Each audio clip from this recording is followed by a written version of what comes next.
Well, good afternoon, everybody. My name is Zenobia, and you do not recognize me because I've not seen most of you guys in person since March of 2020. So we are here, we are back, we are healthy, and we made it. Thank goodness for that. Yes.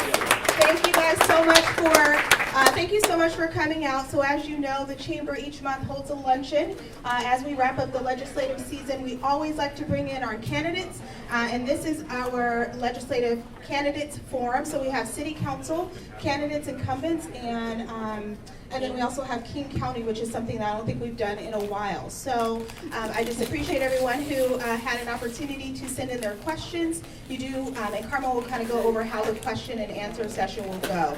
But today, this program is really brought to you by the Board of Directors and our sponsors, because without our Board of Directors and our sponsors, events like this really could not happen. And so I do want to take time to thank our board. So if they can stand up and we can give them a round of applause, anyone that's on the board, thank you so much for everything, getting us through COVID-19 and beyond, and helping with that strategic vision. We appreciate that. And so I'm just going to go ahead and call out our sponsors, and if you're a part of that sponsor organization, our gold investors, anyone from Boeing, Thunderbirds, Kent Reporter, the Rainier, City of Kent, Salem Media, Cisco, Amazon, Green River, Oberto, Puget Sound Energy, the Madison team, Port of Seattle, Easton Arrow Sausage, Cadence, and AJAC. And we just really appreciate you all being investors of the Chamber and investing in our mission and vision. And with that being said, I would like to introduce our Government Affairs Co-Chair, Carmen Goers, with Heritage Bank. And today she's also joined by her other co-chair, Todd Miner, with Nana's Soul Food Kitchen. So they'll be leading this conversation today. So I appreciate you guys, and enjoy. All right, good afternoon. You got it? There you are. So the candidates are placed in random order. They sat where they chose to sit. We are going to start with, we have a limited time, so responses will be limited to 90 minutes per question per candidate. We have 90 seconds. It will feel like 90 minutes. To be fair, that is the standard class, so I can do that. I'm a teacher, I can do that. Yes. 90 minutes, excellent. Excellent. We have pre-selected questions and will allow time for opening and closing comments. Then each candidate, for each candidate, if you have any questions, there's white cards on your table. Please fill them out, and one of our, Todd Miner or Zenobia, will get them to them. They will review them and bring them forward if they're applicable. We will open for those questions in about 25 minutes after our second question with the panelists. Thank you to all the candidates for taking your time, talent, and energy to participate in this process. We really do appreciate your service.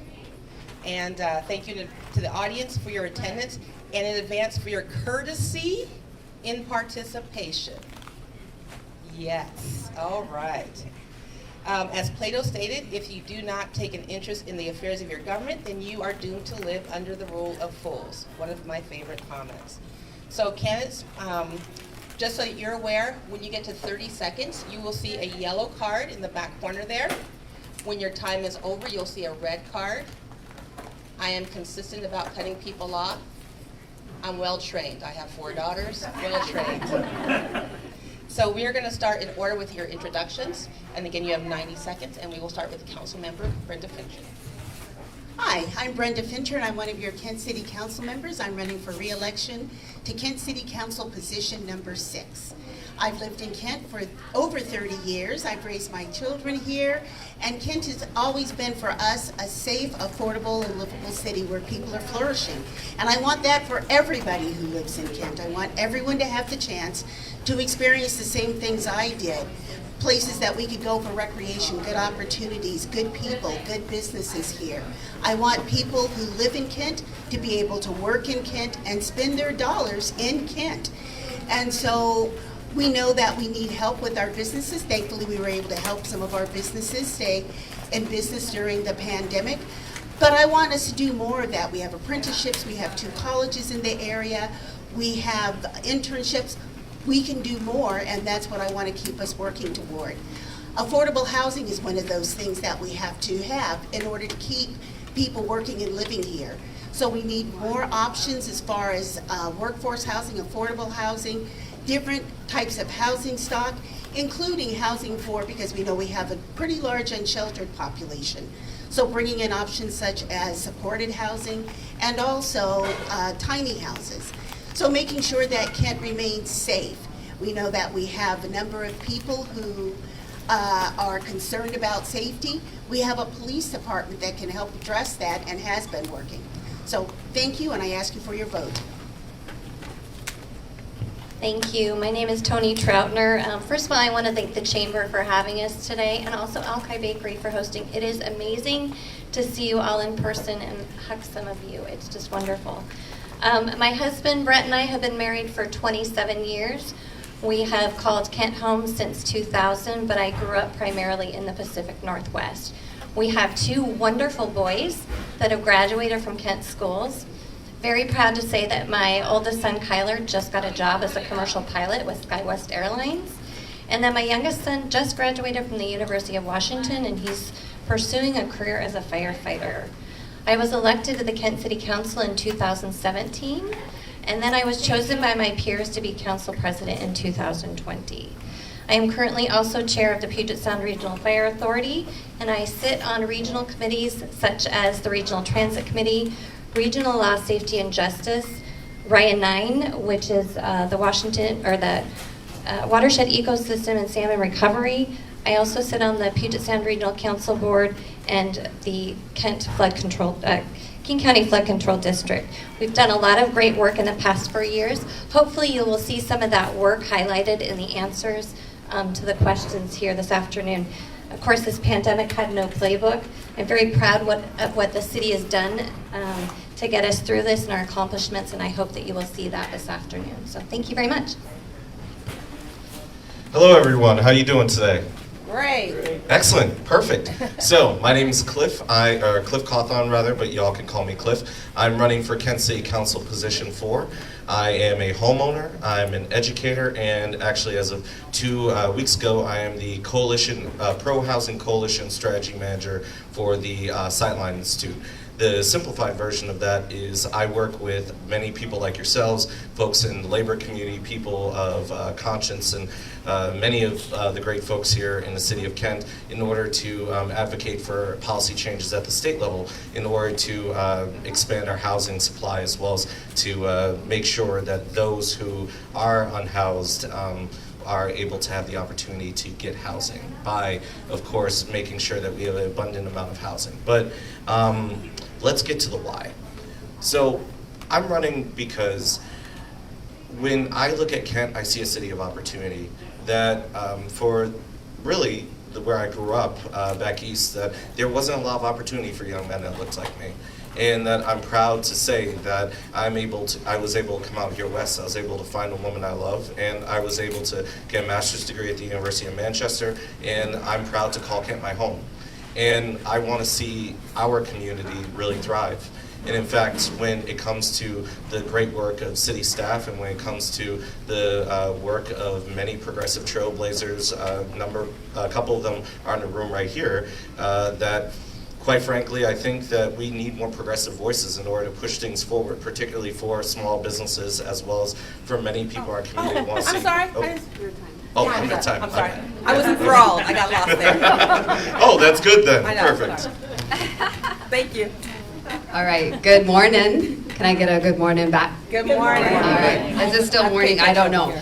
Hi, everybody. Thank you so much for having us. Thanks to Zenobia and the Chamber for organizing this. I had an opportunity to attend the Black in Business series, and I love the work that you're all doing. Thanks to Alki Bakery and the sponsors like Abyssinia for also organizing this wonderful event. My name is Dr. Shukri Olo. My pronouns are she, her, hers, and like thousands of residents from South King County, I am a proud refugee. My family and I came to the U.S. in 1996. I grew up right here in the city of Kent, was raised in Birch Creek, which is one of the public housing properties of King County Housing Authority, and I often tell people that I'm an example of what can happen when a young person in our community is loved on and loved upon, And because I'm not a politician, I'm an organizer, and I don't know it all, surprise, one of the intentions that I had for our campaign was to co-design the platforms with community. And after meeting with over 700 residents from South King County, I want to lift up what I heard, that one, affordable housing is a human right. And as someone who grew up in refugee camps, stateless for 6 years of my life, this is a personal issue to me. That 2, we need to bend our legal system toward justice. That 3, we need to invest in public health and human services. And that 4, we need to support small businesses in our community, including immigrants and refugees, BIPOC, and veterans. And I'm so honored that this message has resonated with folks who've endorsed our campaign for Dr. King County Council District 5, and I would be honored to have your support. Shukran, thank you.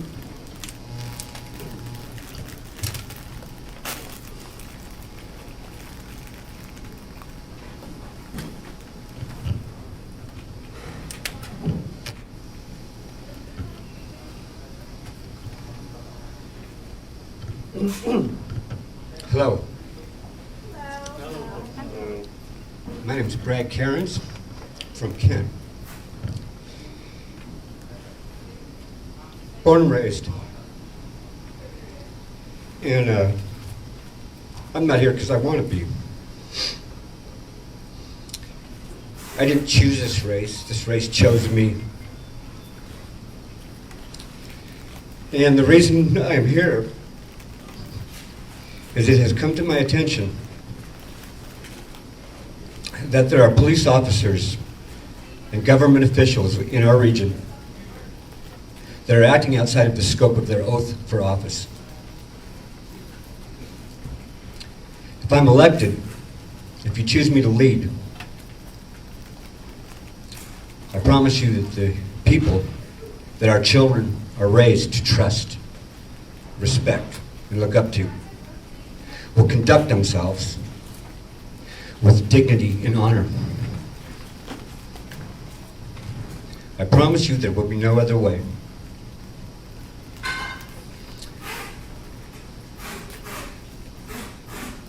Kent is a very diverse community. And if we don't start learning to be able to go up to other people that don't look like us, Thank you, Brad. Your time's up. that don't look like us, we're going Brad? to end up killing each Brad, other. thank you. Well, good afternoon. My name is Dave Up the Grove. I have the honor of serving as your King County Council member. And thank you to the Kent Chamber for hosting and for all of you for caring about the future of our community. You know, the work the Chamber did during this pandemic to provide information and resources to local businesses was heroic. And Zenobia Harris ought to be an inspiration for all of us. When you honored me as Public Official of the Year a number of years back at your awards banquet, it was because we have a shared passion for the economic health of this community. And coming out of this pandemic, we have huge challenges: homelessness, crime, racial justice, transportation, and housing costs. And I can tell you this much: the solutions aren't going to come from Seattle. The solutions are going to come from those of us in this room working together. That's why you don't find me at the wine and cheese parties in downtown Seattle rubbing elbows with the elites. You find me with my sleeves rolled up here in the community, because nobody fights harder for South King County. Thank you. So we do only have one mic, so you'll see me flying by. I apologize in advance. Should I run you over? We do have one candidate who is not here today, and he did provide a statement for us to read, and I will just read it as written. Can you hold that for a second? It's a combination. Thank you.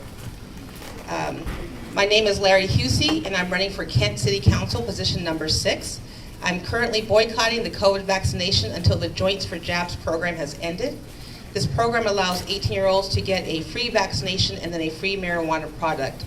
I'm not even a parent, and that scares me. Anyway, shout out to my fellow Toastmasters and my fellow Wazoo Cougs. I would like to humbly ask the business community for your vote in the primary and general elections. Thank you very much, Larry Husey. So now we have questions that are around county and city. So they're different for each They're different for each of the races on that side. And your 90 seconds will begin after the question has been asked. The first question will be to our King County Council members to ask, and Dave, you get the first shot at that. A little juggling act. King County is the 13th largest county in the United States in terms of population. As the legislative branch of county government, the council sets policies, enacts laws, and adopts budgets that guide an array of services, including but not limited to criminal justice system, sheriff's office, public health and human services, and transportation. In March of 2020, King County purchased a motel to house COVID-19 patients. This discussion seemed to have a lack of communication to city officials and local businesses. Going forward, what are your thoughts on these regional assets acquisitions in addressing the unhoused and homeless issues? Thank you. I think it's a great question because it's important that county and city governments work in partnership to ensure that we have safe, affordable housing for everyone. I found out about the hotel the same time the mayor of Kent did. The decision was made during a declared emergency, which gives the county executive and our public health department in particular specific powers that normally do not exist. And I actually believe the hotel was important. It saved lives. It helped make sure we are safe by getting people who were infected out of the general population and into a safe place. Although I do fault, and I did fault the county executive for what I would call some very clumsy communication. Moving forward, we do need more emergency housing, permanent supported housing, to get folks off the streets and into safe housing with support, because we know that that saves taxpayer money, it saves on healthcare costs, and most importantly, it saves lives.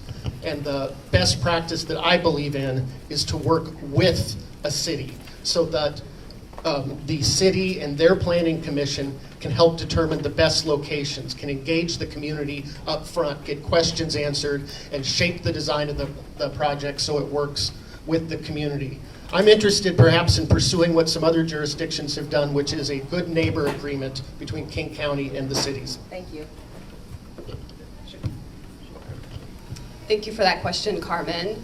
I have so many thoughts related to this issue, but what I do know is that this is a cultural orientation that I have to have relationships set up with communities, with our local elected officials, to establish partnerships that are intentional, that are built on trust, that create an environment where we can have authentic and often difficult conversations with our elected officials. These are really trying times, and after meeting with over 7 or 8 elected officials from Kent and SeaTac and Tukwila and Burien and Des Moines and Normandy Park and Renton, I've learned that there's a leadership vacuum at the county council level. I have learned that folks do not get the information that they need to be able to make decisions at the local level here in the city of Kent. And so the example that you shared is just one example of what happens when elected officials are not in tune with what's happening in their communities. We can't just blame it on other people. This is not a blame game. This impacts people right here in the city of Kent, and I think we need leadership that is in tune with what's happening on the ground every single day, that can provide that real leadership that we need in a really difficult time. Thank you. The next question is for our city, and this will start with Brad, followed by Brenda, Tony, then Cliff. Kent is the economic engine powering the Puget Sound region.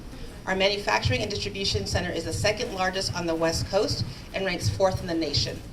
As a city council member, what are your plans or ideas around harnessing that energy toward sustained economic and social development? Brad?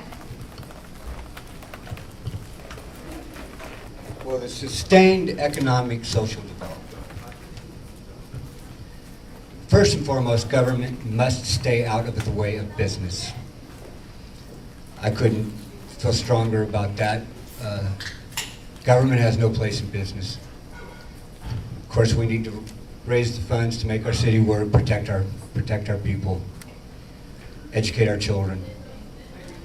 But we need to, the government needs to stay the way out of business And if we do not enforce our current laws, if we don't enforce, honor, and defend the words of the Constitution, the Washington State Constitution and the United States Constitution, that were scripted and written by men far wiser than myself, that debated hours and hours and hours, years, very wise men. If we don't start enforcing those words that are already written, both at the federal level and both at the state level, nothing else matters. We have to start there for anything else to work. Thank you, Brenda. Thank you. I have a little bit of a different take on it. I think that government can help businesses. I mentioned earlier apprenticeships and job training programs. We have technical help offered and different services offered from entities like our colleges here. We have Green River and Highline that offer assistance. We have businesses that are booming, but we also have businesses that are still growing. We have Boeing, we have aerospace here, but there's other industries that we can help bring in. We have the issue with the streamlined sales tax. We've had our advocacy going for that and making sure that we have a fair share of the internet sales that are coming in, but to continue fighting for that. We have ways that we can help our businesses. We have the chamber. And as I mentioned, we had over 300 businesses that were able to give loans to stay afloat because of government. So I think we partner with business, we help the development of those businesses, and in that partnership, we're the ones who help, not all of the taxes and fees, but we're the ones who set those. So there are a number of things that we can do together to help promote business and help increase what we have here, so that we don't die out, so that it's not turn out the lights because all the businesses are gone. Creating a friendlier, more sustainable climate for business, especially for our small businesses, because they also are part of our great Thank you, economic Brenda. engine. Tony? Wonderful. So you talked about we are a huge hub for manufacturing down in the valley. And just to touch base a little bit on some things that we have done, prior to COVID, we had Rally the Valley. That's our plan for what we want the valley to look like, and encouraging businesses that they want to call Kent home. I mean, we've got Blue Origin, we've got Amazon, we've got all these great companies. And of course, those companies need a place to shop, to buy their coffee, to recreate. And that's the other piece of that we provide to the city of Kent. We made some decisions in the last couple of years with our zoning to make sure that that vision for Rally the Valley is exactly what we want it to look like, and encourage the businesses, again, to want to call Kent home. We made some improvements with transportation. We've got 228th Street that now goes all the way across the valley, so if some of you have had that opportunity to drive that road, it has really increased our overall improvement for traffic, and that is going to continue on up to 509 and I-5, which is going to make getting down to that valley even much easier. So I think we've got a great plan in place. As we come out of COVID, we've got great opportunities to support businesses through some small business loans. We've got Green River Community College that provides services. We've got, and I'm sorry, Green River College, not Community College. We've got some work that Kent Downtown Partnership is doing, and it's also partnering with the Chamber to make sure people know what resources are available. Thank you. Cliff, thank you. Do you want me to repeat the question, or you? So if I understand correctly, it's what are we going to do to support the manufacturing sector and other emerging businesses in the valley in order to continue economic and social development. Am I correct? Correct. So as now a time starts. Right on. So as a community college teacher, I work with young people every single day. And many of them want to go into these emerging industries. And the beautiful thing about Kent is that we are a city of opportunity, that we are the best place in King County and in the region right now when it comes to these emerging industries. I'm not just talking about aerospace, I'm talking about small and miniature manufacturing. I want to see small businesses here that get specifically into tech. In fact, I've talked with some of you individually about getting our young people into STEM education.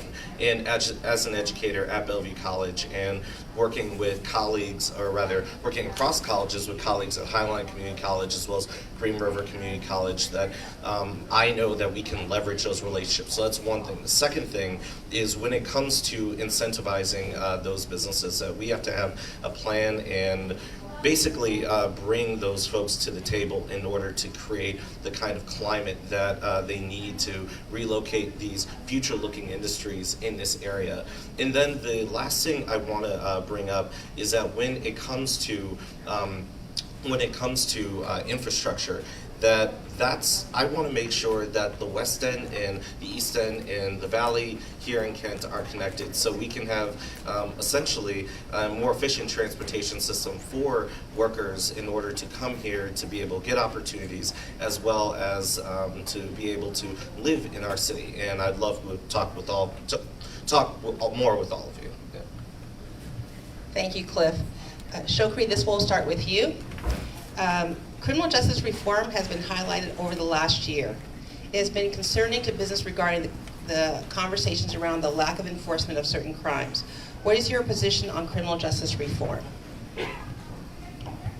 Yeah, thank you for that question, Carmen. And I get that this is a really sort of sensitive question for a lot of people, but I want to start with the personal first. I am a mother. I am a mother of 2 beautiful Black Muslim children right here in the city of Kent. And I start with the personal first because my 9-year-old wants to be a cop. He's wanted to become a police officer since he was 4 years old, and I foster that. I encourage that. I take pride in that.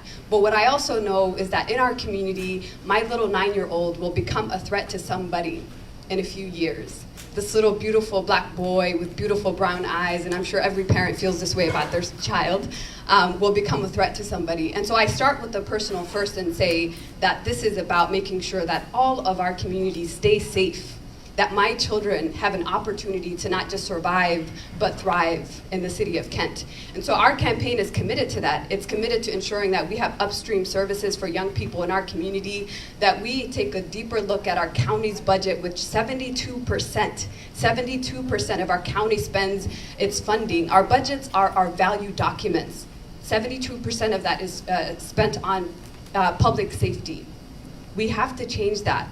We have to make sure that folks in our community have access to the things that they need to thrive. Thank you. Dave? Thanks. You know, the murder of George Floyd by police really elevated an important national movement. And for me, this movement is about justice. Justice for Black, Indigenous, and people of color. And delivering justice means rooting out institutional racism throughout our criminal justice system. It means making sure people not only are safe, but feel safe in their homes. And it means listening to the voices of those most impacted by injustice, which is why staying close to community is so important to me and why I've been focused on listening. We have an opportunity at King County to make some reforms, and I believe we can provide public safety differently and better. I believe that not every 911 call requires an armed militarized officer, that we can partner with and lead with behavioral health. I believe we need more training in cultural competency and de-escalation tactics, and I believe we need stronger tools for our Office of Civilian Oversight. At the end of the day, we need to make sure we're both delivering justice and keeping people safe, and that's my vision. Thank you. Just a gentle reminder, at the end of this round, we will be collecting those questions, so if you have them, please lift your cards high so that we can pick those up and review those. Is this 90 or 60 seconds? 90 seconds. 90 seconds.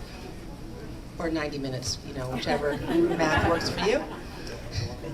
So the next round to our city officials will be Cliff, Tony, Brad, then Brenda, just for note.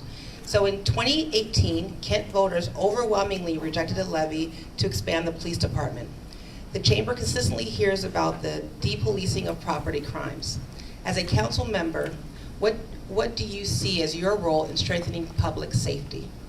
So I'll start with Cliff. Thank you for his question. And so, Councilmember Up the Grove mentioned George Floyd. I remember another name as well. I remember many names, and I remember Amadou Diallo. growing up being told that when you encounter a police officer, put your hands in your pocket, or rather take your hands out of your pocket, stand up straight, yes sir, no sir, and whatever they say to you, regardless of how rude, how you feel, just make sure you are as polite as you can be, as respectful as you can be in order to survive. Not to make an impression, not to try to curry their favor, just survive.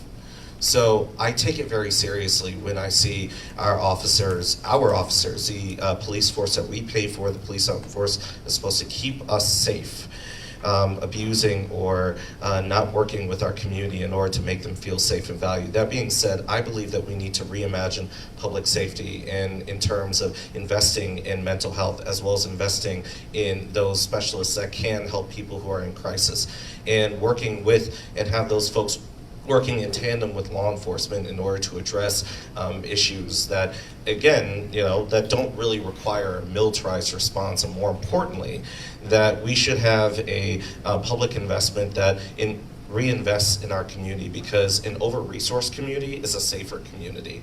When people have access to jobs, when we access in human services, and when we build our families up, that's how we are safer. That's how we are safer, because Black lives matter. I believe Kent residents' lives matter, and more importantly, I believe that every single one of our youth should feel valued. Thank you. Tony? All right, first of all, I want to say that I do not support defunding our police department. And when we went with that ballot measure in 2018, I was one of the big supporters behind that. So I also support hiring more police officers.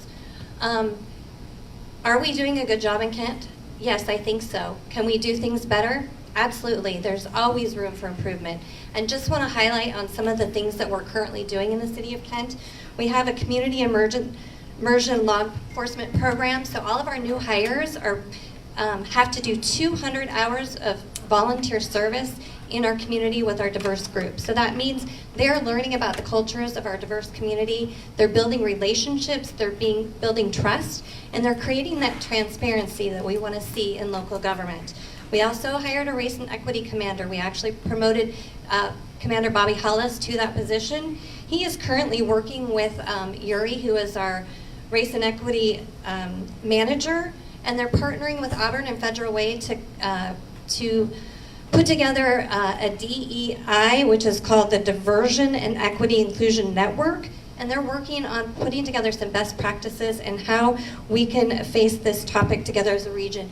Council also gave money to the police department during our last retreat for a mental health provider that we will have our own. We have a pilot program that's currently going on, but this is someone that Kent will have their own police department to use with our law enforcement officers to provide mental health services to the people that need that in our community. Thank you. Thank you, Tony. Goes to Brad. Could you repeat the question, I please? sure can.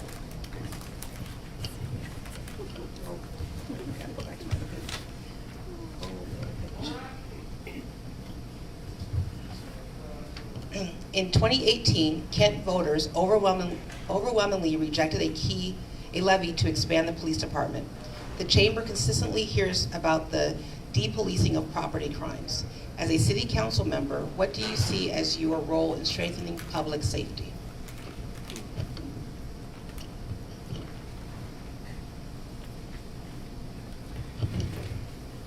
Well, I think the strongest role that we could have in increasing public safety is having an investigation into our police department and seeing what's really going on there. It's not the police, and I've seen very little of it, frankly, out there. I hear people talk about wanting to work with business and fund business and help business. Well, if you guys hadn't done what you've already done, business wouldn't need any help. Okay, business is just fine on its own, and you don't need to help. Look at the help that you've given business right now. Walk down downtown city, Kent, right now, and you tell me who's helping who. All they've done is shut our stores down, our buildings down. Taught our children that we got to wear a mask out. We can't go to family gatherings. We can't go in social events. We got to, because of this thing that I don't see any. I don't know anybody that's died from it. I see it as government interference. I mean, I'm sure people have been hurt by it. I'm sure that there's evidence of it, but I personally don't know anybody. I walked around, hey, can you name anybody that has COVID? And I've never run into one person that could actually say the name. But the key is stay out of the way. Thank you. And Brenda Fincher. Thank you. So I think we have to make sure that the police department has the tools and the training to be able to do their job. We have to supply those things, and training was mentioned. The type of training that they get is important. So one of the things, there are new training techniques out there that have not been used before. Making sure one of those tools is data collection. So we can't fix something if we don't know if it's broken. We can't say that it's right, that we're doing right or we're doing wrong, because we don't know what we're doing right now as far as having actual data to rely on. I was part of the team along with our police chief and Senator Tina Orwell that helped develop the immersion program that was mentioned, the police community immersion program, where we embed, or we have members, our police cadets, where they are working side by side, hand in hand, with the community members who they're going to be policing, so they can get to know the people. Part of that training has to be able to give people the confidence to do their jobs without, and to help take away that fear, the fear they have of people. There are trainings out there that help do that. We have to make sure that everybody has the same right as everyone else. That means that if you're a black man walking down the street, that you're treated just as everybody else would be walking down the street. We all have biases. We have to be able to address that. So there's training for that. Thank you, Brenda. And thank you to everyone who sent in questions. My co-chair, Todd Miner, will ask those. All right, well, there seems to be consistent themes amongst the questions, so I'm going to try to combine them. I'm going to try to combine the questions. So the first question is for county. We hear oftentimes that the homelessness epidemic that we have here in Kent is a regional issue. So specifically, for the business owners that are specifically in downtown Kent, it seems like homelessness, again, as the question has put it, it seems to be a threat to their business and stability. What efforts can you specifically point to that you're going to do to improve the epidemic that we have? We'll start with Dave. Thank you. I was the lone no vote on the King County Council in supporting the Regional Homelessness Authority.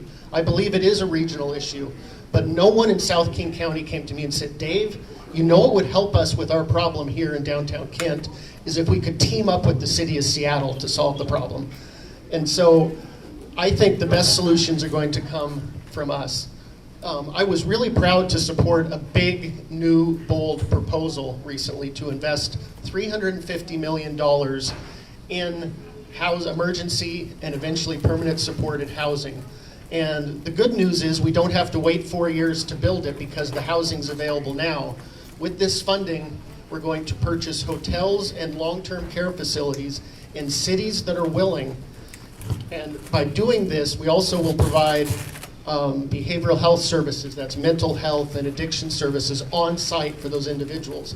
And with this program, we believe we can get somewhere between 1,600 and 2,000 chronically homeless individuals off the street and into supported housing to be able to help turn their lives around.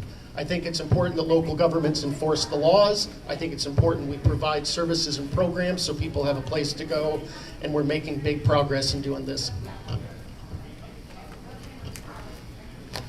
Thanks for that question, Todd. You know, as a first-time candidate, I often hear that politics is not personal, but it is, right? And I start with the personal first. As someone who grew up in a refugee camp, stateless for 6 years of my life, as someone who grew up right here in the city of Kent in public housing while my mother was working 2 to 3 jobs in housekeeping, while we had access to a Section 8 voucher that kept us housed, I believe, and our campaign believes, that we need a housing-first approach and this is good for business. When people are housed in our communities, when people have access to childcare, when people have access to mental health supports and behavioral health supports, when people have access to jobs where they're not just making wages, where they're making living wages, this is good for business. And I've been really surprised and delighted by the ways that the county has stepped up in the last year with COVID. Also, it's an election season, so elected officials act different, right? I've definitely noticed that as well. And I've been really glad to see, efforts around rental assistance and tenant protections and making sure that we have deeper investments and talk about supportive housing and permanent housing as well. And so our campaign is looking into all kinds of different options to ensure that more people in our community stay housed, and ultimately that is good for small businesses as well. Thank you. Thank you so much. And then, so now we'll go to city questions for the city council candidates. And look, clarity is really important. So I'm going to ask a two-part question, again, summarizing these questions. The first one, we just want you to be super, super clear and direct. The first part of the question is, do you support the city of Kent hiring more police officers? That's the first question. So that's a yes or no. And then the follow-up question to that, the person who asked the question essentially had a conversation with a business owner in Kent who's going to move their business out of Kent because of the crime. And so what message do you have specific to that individual business? So first part of the question, more police, yes or no? And then second, what would you say to that business owner who's thinking about leaving? We'll just go straight down the order just for simplicity. Brenda. Thank you. First of all, to that person who's considering leaving, I hope that you also check with where you're going to, because crime is up all over, unfortunately. So there's no place that is going to be crime-free. And what we also have to do as far as with the police force, it depends on what the police are going to be doing as to whether they need to hire more. As you heard, we have a specialist in counseling coming on. We have, I would like to have a DV, a domestic violence specialist. We have the lowest number of officers in the county. So are our numbers where they ought to be? No.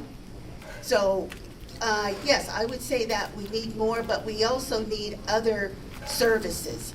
So to help make sure that they are able to do the jobs that they have to do, basically taking away some of the work that they shouldn't have to do, making sure we have the correct people there, and reassigning some of those tasks so that they do have time to show up when there's a break-in. They do have time to show up when an alarm goes off. So it's repositioning. I don't think of it as defunding. I think of it as making sure that, again, the tools they have to do, some of those tools are other people.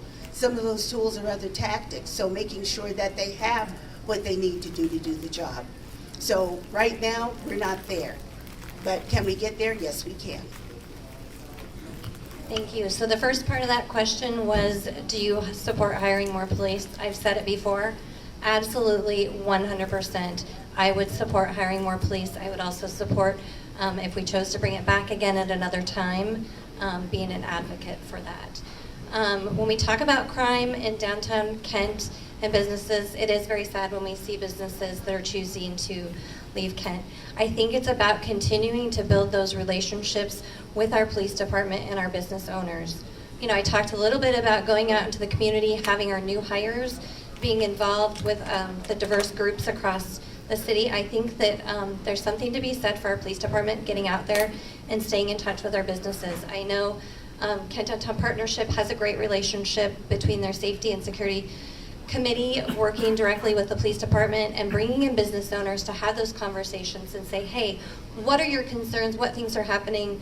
How can we work together? How can we help you? I think also looking at the root cause of the problem. You know, we've got a lot of crime that's happening because of our prosecution not doing anything about it. You guys have had the prosecutor in here to speak to you before, and you know what that issue is. I think we need to hold these criminals accountable for that, and we need to make sure that they're not out there committing those crimes over and over again, and our businesses feel safe. Thank you. So to be very specific, that we need more specialists. We need more specialists who are going to be able to do things like address domestic violence. We need more specialists who are going to be able to do things like to address mental health. And also specifically, we need more specialists that are going to be able to get homeless folks to the services that they need, because right now, after talking to people that work with our unhoused folks out there, that and I'm talking about folks from nonprofit organizations, so not from our law enforcement agencies, not from the city, that they are looking for more support, and often the city does not provide that support. Often they go to county for that support. And when it comes to hiring them, I think we need to hire and invest in more of more of the specialists to deal with that. Now, for the small business person that's thinking about leaving due to crime, that one, I sincerely hope they don't leave, because small businesses are the lifeblood of this city, right? The second thing I would say is we don't just need outreach when it comes to crime. We need to have a targeted and very strategic approach to figuring out exactly what's happening. Having a homeless person walk on your street is one thing. Having them break into your that business is another. And if we have homeless people acting as case managers, if we have police officers acting as case managers to address homelessness versus responding to that break-in, right? I think that is, I think that we mixed up priorities there. So we need to right-size our law enforcement agency. Yeah. When the criminals are the police, there's a problem. Folks, there is something going on in our police department, not just in Kent, but in this region, that you don't know about, and that needs to be investigated, and it needs to be looked at. There are police here in our region, not just in Kent, that are intentionally acting outside of the scope of their oath of office. And it doesn't matter how many cops you got. It don't matter. If they're not there for the right purpose, if they're there using their position for personal gain, and there are, it doesn't matter how many cops you got. That's why I'm here, and I don't see anybody. And the only reason I jumped in this race is I didn't see anybody. I hear anybody talk about it. I don't see anybody that will address that issue. And I promise you that if you should choose to honor me with your vote, I will handle that situation. All right, thank you. This next question. We'll start with county, and then I think this is also relevant for the city as well. Look, real estate is also a thriving business opportunity for people in the city of Kent, business owners in Kent. And so I would love to understand how you see the balance of embracing a business owner's autonomy and then also affordable housing. So autonomy to set prices for what their particular real estate investment will rent for versus society need for affordable housing. So we'll start here. Sure thing. So I used to work for the Seattle Housing Authority a while ago. I don't want to tell you when because I don't want to date myself here. I look younger than I am. And I remember, seeing folks that were able to buy a house and encouraging them to actually purchase. This was probably in 2012, 2011. And I would host conversations in community, especially in the Muslim community, where there is, getting access to a loan and with interest is forbidden in Islam. And so there's this company called Guidance Residential that is able to provide that support. And I remember just encouraging folks, hey, look into this, right? This is an opportunity to not only create generational wealth for your family, but to also lift your entire family out of poverty, because I do believe in home ownership. I purchased my first house at the age of 23 right here in this district, and I know what that can do for families who grew up in poverty in this community. And I don't think there's this sort of tension that exists, right? I don't think there's a tension between folks having housing options I think people need to be able to purchase homes and get subsidies and grants from government. There are opportunities for first-time home buyers. And I also believe that folks who are unsheltered, who need to have access to transitional housing or permanent supportive housing are able to get that too. I don't believe in this tension. I think we need deeper partnerships and discussions with our real estate companies and folks doing that line of work, and bring together affordable housing providers as well. Thanks for the question.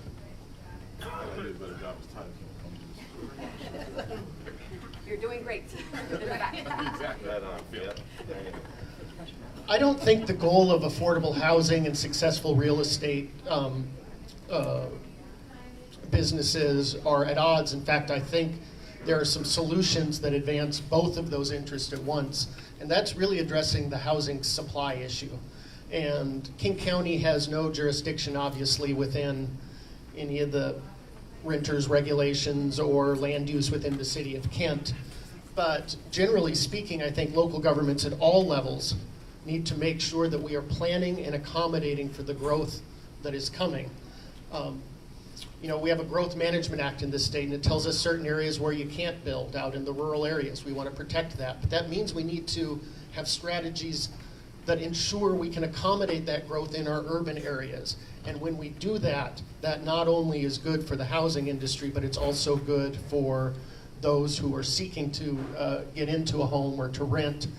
And by having high density housing in urban areas, it also makes it easier for people to get around. It's good for the environment. So I think addressing the supply side as a local government, and in King County, we're doing that in the areas we control.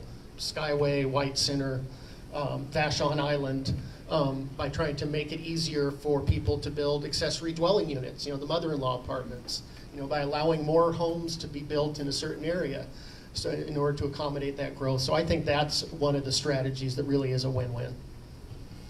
All right. We'll go right into City Council candidates as well. Could you repeat the question, please? What was? Balancing the perceived tension between autonomy for real estate and then also affordable housing. Autonomy for real estate. What do you mean by that? Autonomy for real estate. So for business, for free markets to exist, but the balance of government coming in and saying this needs to be low-income housing or affordable housing or by other definitions. The major problem. Listen, I'm not an expert, and I'm not a smart guy. But if we don't,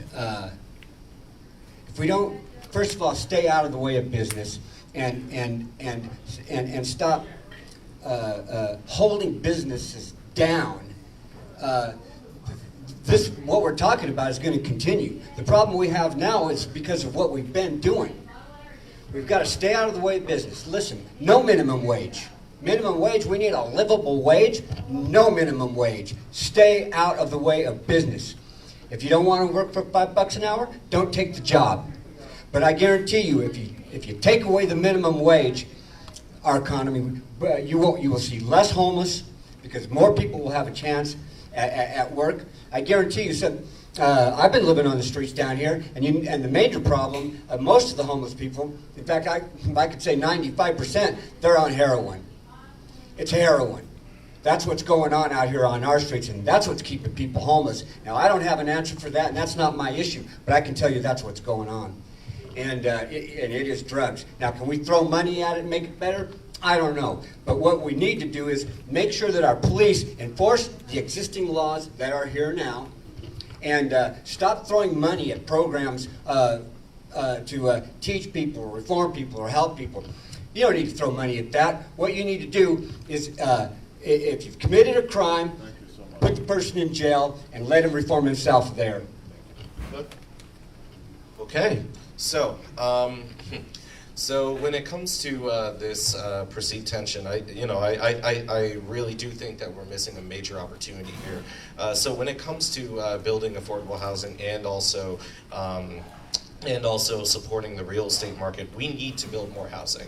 Just objectively, we need to build housing, particularly in the city of Kent, where we're facing a housing shortage. There's a report where Mason State staff came up with that we need more middle and even higher income housing. And on the low end, that there's also a crisis in affordability that we see across our state, that we see across our region. Now, for me, when it comes to that, there are a number of things we need to do. One, we need to revisit zoning, because when it comes to and just to be blunt, that for many of for our zoning map, it's rather outdated for a city, that we need to revisit it. We need to look at different ways that we can maximize transit-oriented development, as well as start to actually build more opportunities around businesses, around our business corridors for housing. Now, when it comes to affordability, we can actually bring affordable housing developers to the table, which is what we need to do, and create incentives in terms of helping them with construction materials, land,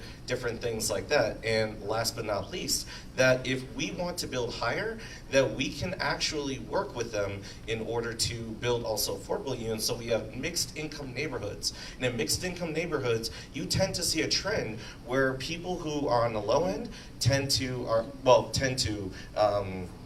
move up in the social ladder. So thank you. All right, so we have an excellent economic and community development team that has put together information that has been shared with council over and over again recently on what our housing stock looks like. So I think the important piece is to start with what do you have, and then look at what do you need. We have a good amount of low-income housing. We have a good amount of high-income housing. It's that middle-income piece that we need to fill. You know, I heard transit-oriented development mentioned here. We've got a lot of great work that's going to be done around transit-oriented development, where people can buy affordable housing. They have the restaurants, the coffee shops. They want to work out there. They've got everything they need right in that one area. I think the other piece we need to look at is when I talk about low-income housing versus high-income housing, we need to preserve what we have. We've got our rental housing inspection program. We need to make sure we're listening to those tenants and reaching out to those landlords and making sure that those people that live in those properties are getting a good quality of life, that they have the amenities they need, that they're being taken care of.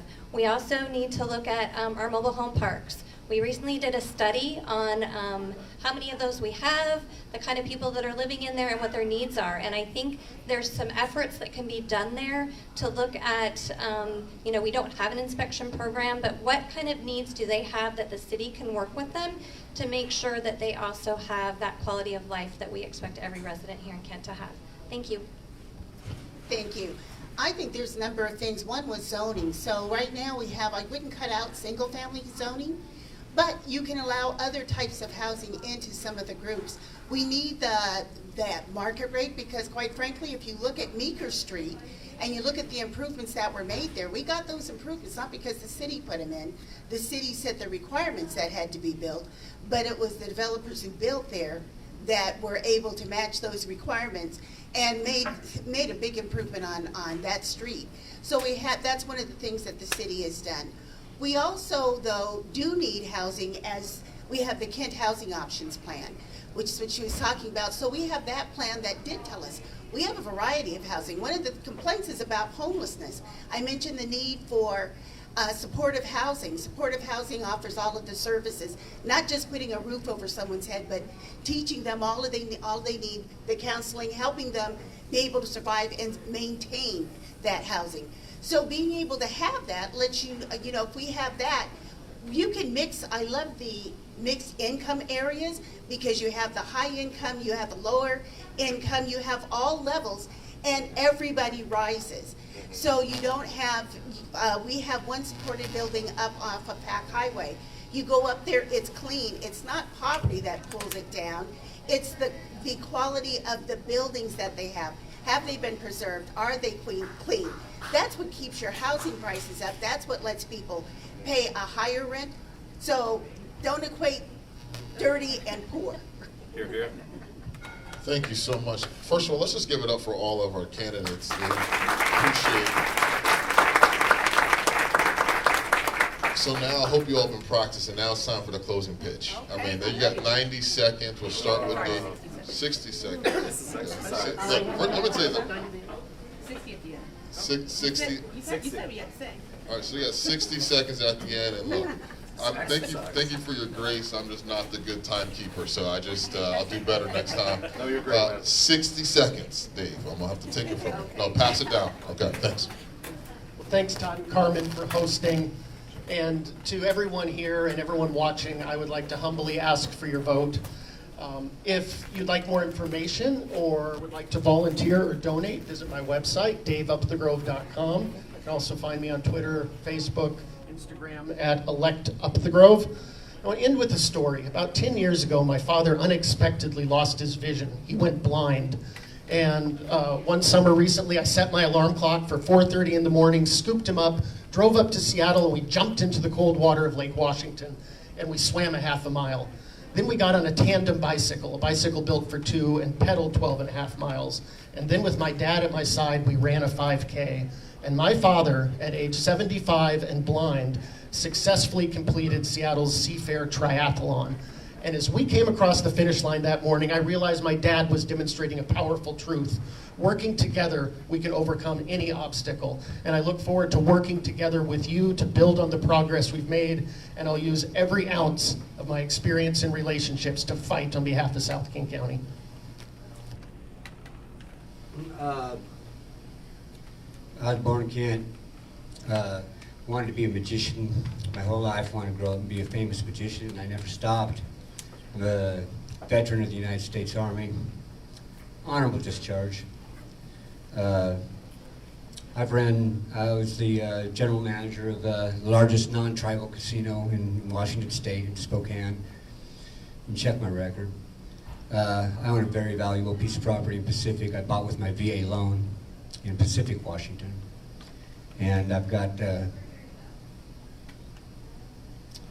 corrupt government officials. That's what jumped me in this race, is realizing what was really going on when I bought that property and when I saw what was going on, how they're treating our family. Listen, I promise you I will not let you down, for one. And this ain't about me. This is about you, this is about your kids, and this is about your future. And if we don't do something with what's going on right now in our government and in our police departments, there's no telling what will happen. We need to do something now. Thank you. All right. Thank you for your service as well.